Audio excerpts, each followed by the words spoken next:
Wow, this has been a rough couple of months. And that's what I'm going to talk to you about today. I want to talk about emotional pain, how it affects us, why no one is immune to it, and how we can handle it maybe a little bit better than we try to. Hi, how have you been? I know it's been a really long time, and even for me, I feel like I've been MIA for, I think it's been more than 2 months. And today I want to share with you a little bit of what I went through. I want to explain a little bit the psychological part of what happens to us when we go into emotional pain. So I made a few notes today. Got a nice notebook. Made a few notes so I won't forget anything. I am very excited to be here. It has been very difficult to come back and to actually sit down, get ready, and film this. I hope that what I went through and also what I can talk to you about today can help you. Maybe if you're going through something, if you're struggling right now, especially in the situation that we're in. I'm sure that a lot of people are going through different things and different situations. As you can see, this is a new setting. This is my new office. We just moved, and many people know that it's very demanding, and there's a lot of things to arrange, and it's like a puzzle that this thing has to arrive, and you have to sign the contract, and you have to move, and you have to have the movers, and which brings a lot of stress.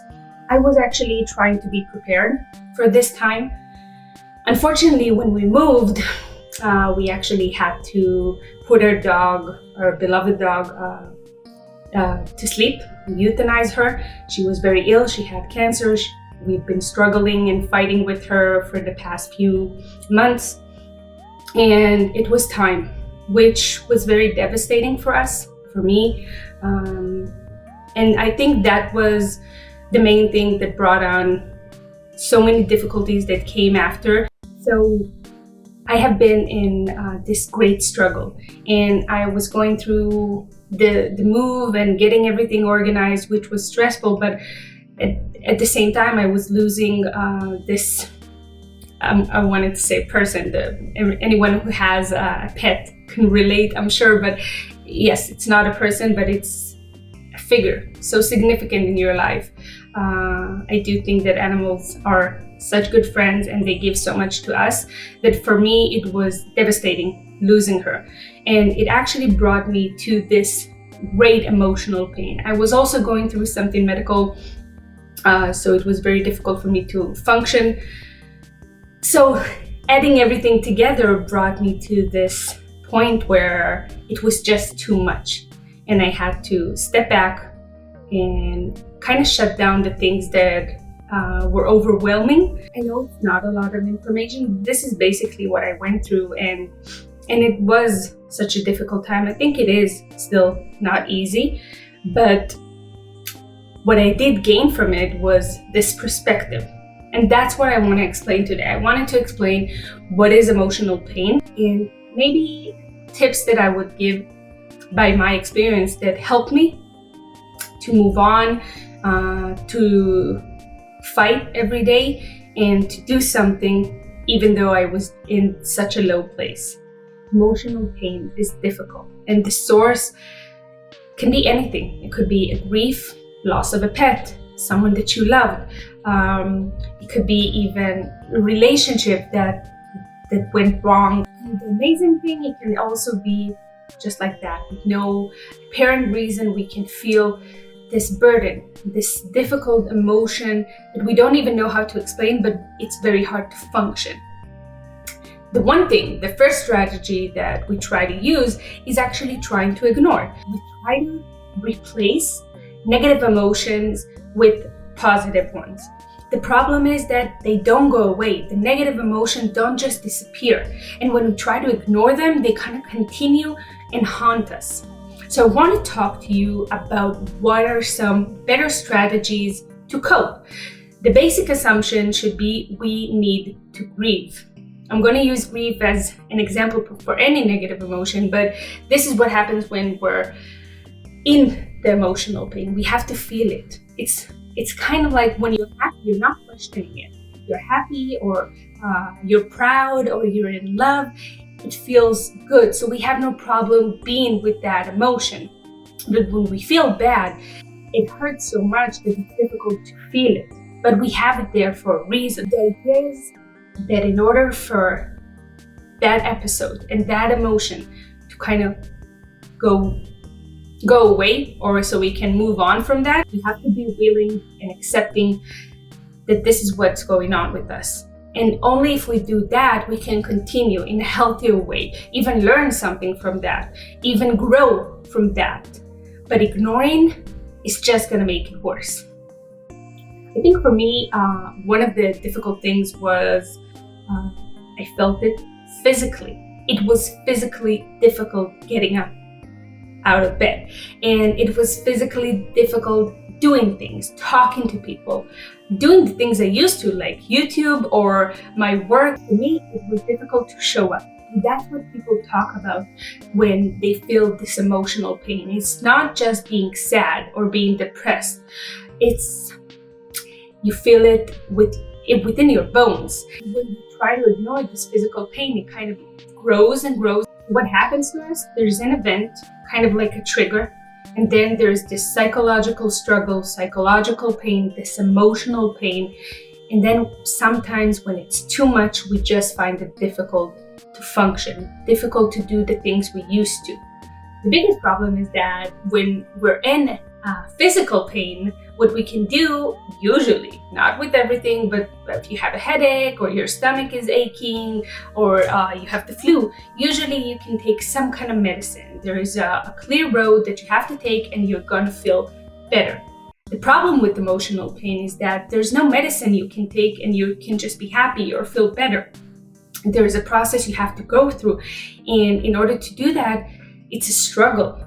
So I want to talk to you about a few strategies that I try to use and that I think can help, at least in the process of accepting and going through that episode, in order to move on from that, in order to let the process be and let the emotion be. So the first strategy is actually writing. Just writing down, even when you get up in the morning with your coffee, just sitting down, whatever comes up in your mind. Sometimes when we're in emotional pain, we kind of close up. It's hard for us to talk to someone and to let emotions and feelings go. So it's important to find a discharge, find a release. Even while you're writing things down, you can start processing them. You can start understanding or kind of let emotions sink. Second thing you can do is try go back to your hobbies. No, it's not the time to start a new project. It's not even the time to take the most difficult task you've wanted to do and do it. This is the time to go back to your most basic hobbies, even if it's a favorite TV show, if it's a game that you like to play, if it's anything that you love doing, that you actually enjoy, that it's not going to be a struggle and an effort to get up and do it. Because if it's a struggle and an effort on a daily basis, if it's difficult to sit down and do the task that you're supposed to, then obviously when you're in a difficult state and when emotions run high and you're in emotional pain, it's going to be impossible for you to do that. Another thing that you can do is use mindfulness. I know it became a big buzzword, and so many people, I get people telling me, I tried it, I don't like it.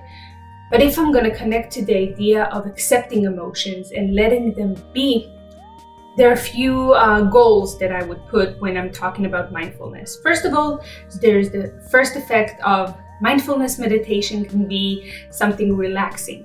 It could be calming, and it's not something bad when your emotions run high and when you feel when you're in a negative mood. The second thing is it will help you process and accept emotions. There are great apps that I love. One of them is Headspace. It's a guided meditation. It explains everything. You can do 5, even 3 minutes long meditation parts, which is something that is very doable, especially for someone just starting out. But it has a great effect of kind of concentrating, taking a moment to yourself and kind of being with what you feel. but also relaxing. Next up is distraction. I know I started by saying that distraction is psychologically a bad thing for you, but I don't want to define it as good or bad. I think distraction is a coping mechanism that we have, and it's something that could be very useful, because if you have to do something right now and you can't postpone it and you're in an emotional pain, it's very difficult for you to function, then ignoring it and distracting yourself from it can be a good thing. It can help you go through some difficult parts of the day if you have, but in the long term, distraction is not something that I would recommend. But I am going to recommend it as a kind of small coping mechanism that you can use. So if you feel like emotions are very high and it's very difficult to even breathe, go watch favorite TV show, something funny, talk to a friend, try to distract yourself, and it's okay to use it, just not as a permanent mechanism. Next up is actually exercising. And I know it's probably the first thing that everyone that talks about emotional pain or even coping, there's something amazing about exercising. It could be yoga, running, CrossFit, whatever you want to do, whatever you love to do. It could be even just taking a walk. There is something about moving that just brings up everything inside, and it kind of raises our mood. So it's very difficult to put on the clothes and take out and go outside and take yourself to a walk or do something. But if you succeed, even doing the tiniest thing like taking a 10 minutes walk, you're gonna feel so much better. Yes, it's not permanent, but it helps to bring the mood up. Next up is your support system. Use it. Use a friend that you love, that you enjoy talking, or a family member, your partner, anyone that you can, that you feel comfortable with.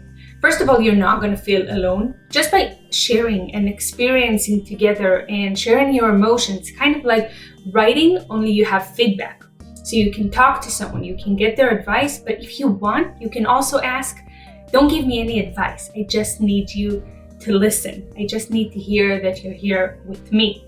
It's acknowledging that you're in a difficult space right now and you just need someone to hold your hand. The last thing would be try to be more compassionate and accepting towards whatever you're going through.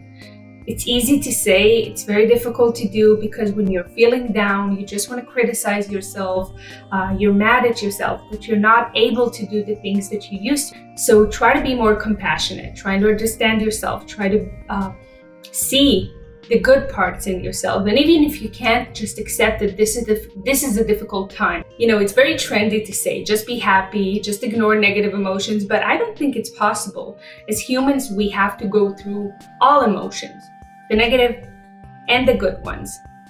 If you notice it, if you accept it, and if you allow it to be, it's a growing process for you, and you are going to feel better. I promise you that. So I'm so happy to be back, and I'm so happy that you came here and you've listened, and I hope it gave you something, even just the smallest thing, even just knowing that you're not alone and that no one is immune to difficult emotions and to emotional pain. So I'm going to see you here next time in 2 weeks on Tuesday, and until the next time, bye.